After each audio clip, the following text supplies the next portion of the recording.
It's like, you know, you got the probe or whatever.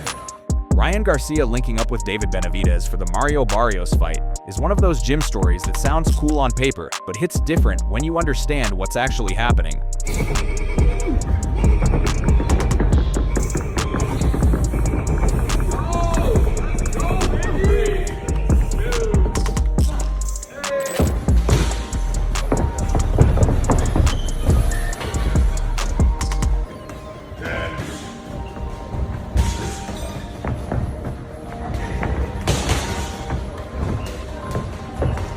This isn't just sparring rounds for the cameras, this is Ryan soaking up real combat knowledge from a guy who lives in pressure. Benavidez has been walking him through the Philly shell, not the flashy Instagram version, but the ugly functional version that lets you slip shots in tight spaces and fire back without resetting your feet. Now let's talk about this footage where David Benavidez is throwing strikes at Ryan, and Ryan is trying to do the silly shell, trying to roll his shoulder and then return with an uppercut, just like we said in the war room.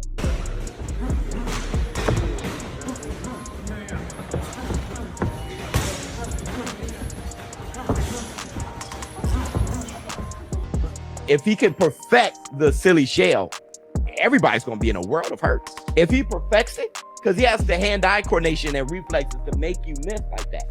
If he perfects it as far as punching out of it with an uppercut, you don't see him throw uppercuts like that. Like bam, bam. If he perfect it, jab and dip, jab, left hook. If he perfect it, he's a problem. That matters for Ryan, because it gives him answers when speed alone isn't enough. And then there was that speed challenge, which honestly raised eyebrows across the gym. Ryan is known for being one of the fastest guys in boxing, yet here's David, a much bigger man, keeping pace with him, matching reactions, staying right there. That's not normal. That's elite genetics mixed with insane timing. It's crazy how David Benavidez, as a cruiserweight, can even keep up with Ryan Garcia as a welterweight. And really, Ryan Garcia is the fastest fighter in the game. And still, David Benavidez, Ryan Garcia doing a speed challenge, and David Benavidez is keeping up.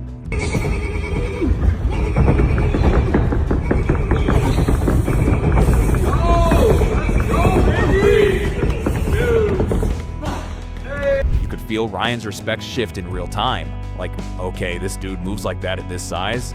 Training with someone who can pressure you, keep up with your speed, and still think while throwing volume is exactly what Ryan needs before facing a durable, composed fighter like Barrios. Listen, Ryan Garcia is faster than David Benavidez, and he should be. And Ryan Garcia being as fast as he is, I just think it's more impressive to me that the Mexican monster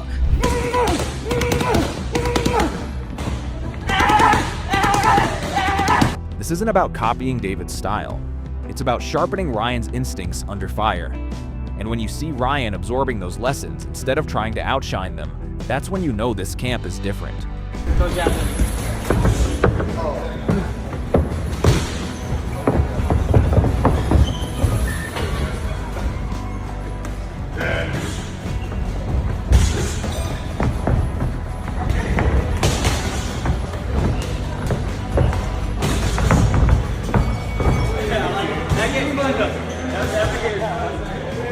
It's like, you know, you got the probe or whatever.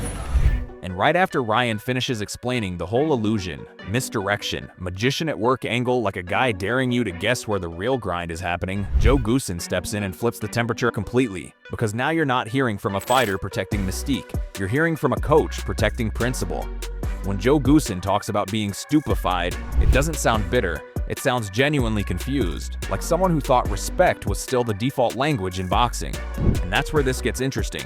Joe isn't throwing jabs back at Ryan Garcia, he's talking about loyalty, work, and how absurd it would be to turn down training a reigning champion like Mario Barrios. To get the call for Mario Barrios was like, what fool would turn that down? Right. You know? Right. I mean, it would be absurd. Well, look, Ryan could be breaking down, looking at a fight, breaking down the tape. He's no dummy. These guys all look at each other and say, oh, if I only got in the ring with him, I could capitalize on this or that. I'm not going to give Ryan any ideas. That's old school logic in a new school drama. I love how he keeps bringing it back to class, mentioning how Barrios handled himself against Manny Pacquiao, because Joe is basically telling you what kind of fighter earns his respect before he ever earns his time. And when he starts breaking down defense, tightening screws, limiting mistakes to zero, that's Goossen in his natural habitat. Less talk, more architecture. He even sneaks in that Rolando Romero example without gloating, just reminding everyone that boxing punishes habits, not personalities. But, you know, again, we're both working to the same goal. You want to tighten the screws on the defense to where it's almost impenetrable. Okay?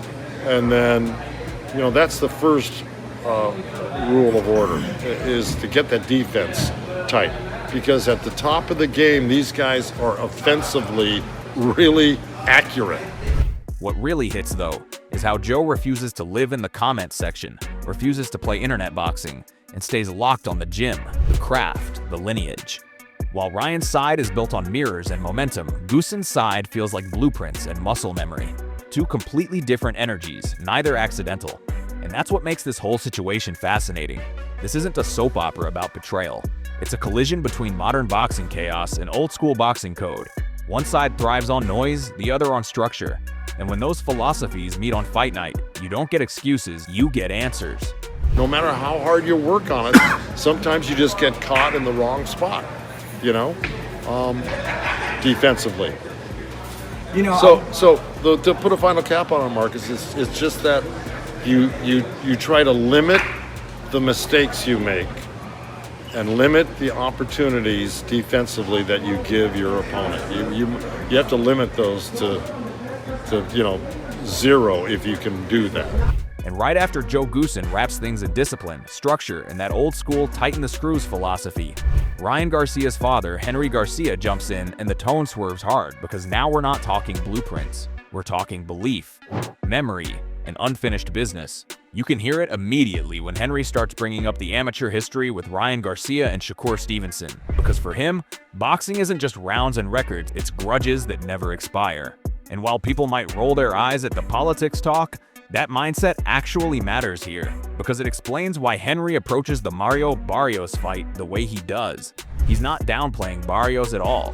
If anything, he keeps circling back to preparation, height, pressure, and being mentally ready, which tells you he knows Barrios isn't some walkthrough. When Henry says Ryan listens to him, that's not comedy, that's hierarchy. Do you feel like it would be hard to find sparring partners for a style like Barrios? No, not at all. I seen how he fights, and it's nice. I mean, it's good. I respect all boxers, but it's not gonna be hard to find sparring partners, just gotta have the same height, as he is, and that's it. Just go from there. But Ryan's tall too, so it's gonna be nice. That's a father reminding you who has the final voice in the room when it's time to strip everything else away. And I actually like how he frames Barrios as a real test, not hype, not fear, just someone you have to be fully prepared for. No shortcuts, no excuses. He even shuts down the idea of personal life bleeding into fight night, basically saying once the bell rings, none of that matters. That's a hard line, but it's a fighter's line. What makes this interesting is the contrast. Goossen talks like a surgeon. Henry talks like a guardian. One is focused on minimizing mistakes. The other is focused on keeping Ryan mentally aligned and aggressive. And that's where the Barrios fight lives, right in between. Barrios brings patience, experience, and pressure. Ryan brings speed, belief, and volatility. Henry isn't selling you chaos, though. He's selling confidence backed by preparation. And whether you agree with him or not, one thing's clear. This fight isn't being treated lightly on Ryan's side, not by the man who matters most to him. And now you have Barrios, you had Devin Haney too at 47. First things first, we got to get through Barrios, and Barrios he's just somebody you got to, be well prepared for, In the comments here, did the divorce affect Ryan at all? Did the what? The divorce. Well, he isn't divorced. Okay. He isn't divorced, And coming straight off Henry Garcia laying down that old-school dad-as compass mindset, Andre Dirrell slides in and flips the conversation from belief to blueprint. And this is where things get uncomfortable in a productive way, because Andre isn't attacking Ryan Garcia, he's dissecting him. And there's a difference. When he calls Ryan a renegade, I actually nod, because that's been the superpower and the problem. Ryan fights like a guy who trusts his reflexes more than a script, and against someone like Mario Barrios, that's either fireworks or a long night. Andre keeps circling the same pressure point.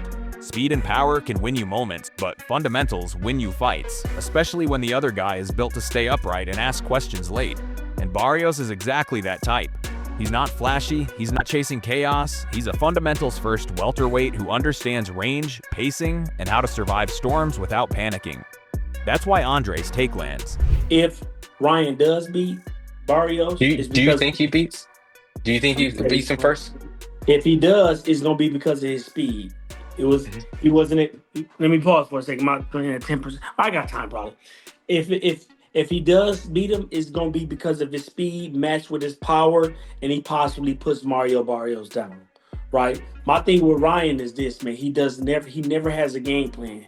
He promises the left hook. He's gonna give you the left hook. You never really see him set up shots. You see him more so just executing and then backing out and then executing again, backing out. He's basically saying if Ryan wins, it's because something dramatic happens early, a knockdown, a momentum shift, a speed shock. But if that doesn't land clean, Barrios' discipline starts stacking rounds quietly, the way judges love and highlight reels ignore. I also like how Andre frames this as a true coin flip. Not hype, not dismissal, just styles colliding. Ryan's spontaneity versus Barrios' structure. Instinct versus repetition. And that's the tension. This isn't about who's more popular or who talks better at pressers. It's about whether Ryan can blend his explosiveness with patience for once, or whether Barrios turns this into a fundamentals exam that never lets Ryan breathe. Andre doesn't sound anti-Ryan. He sounds like a former champion warning you that talent without a consistent plan becomes predictable under pressure. And against a guy like Barrios, predictable gets punished slowly. That's why this fight is dangerous. Not because Ryan can't win, but because Barrios doesn't need chaos to beat you. He just needs you to give him time. So he's sort of like a renegade when it comes to boxing, man. He's just gonna get in the ring. If you shoot, I'm shooting. You know what I'm saying? Mm-hmm. That's who Ryan is. I think Barrios is really solid in the fundamentals. Like, he's a fundamental boxer first, right? So that can get him past and lead him to winning this fight just off the fundamentals, man. So I don't really know. That's a 50-50 for me. So when you line all of this up, the picture gets sharp fast. Ryan Garcia isn't just bouncing between ideas, he's stacking perspectives. You've got pressure lessons from David Benavidez, structure and discipline coming from the Barrios side through Goossen, belief and emotional alignment from Henry Garcia, and then Andre Dirrell standing outside the noise saying, cool story, but fundamentals still collect rent. And right in the middle of all that sits Mario Barrios, calm, durable, and perfectly comfortable letting chaos burn itself out. That's why this fight doesn't feel like hype anymore. It feels like a test. Ryan's speed, confidence, and volatility versus Barrios' patience, discipline, and round-by-round control. One side is sharpening instincts under pressure, the other is eliminating mistakes before they exist. No villains here, no shortcuts, just two completely different philosophies colliding under bright lights. If Ryan finds the balance between explosiveness and restraint, things can turn fast. If Barrios gets time to breathe and settle, the fight quietly tilts. That's the edge, that's the danger, and that's why this matchup actually matters.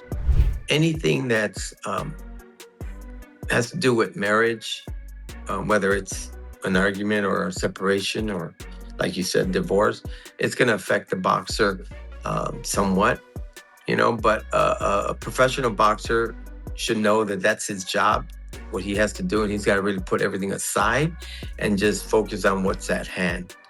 And that's something that you don't want to use as an excuse to say, you know, the only thing that you could use for an excuse if something happened during training camp that still is carrying over the fight.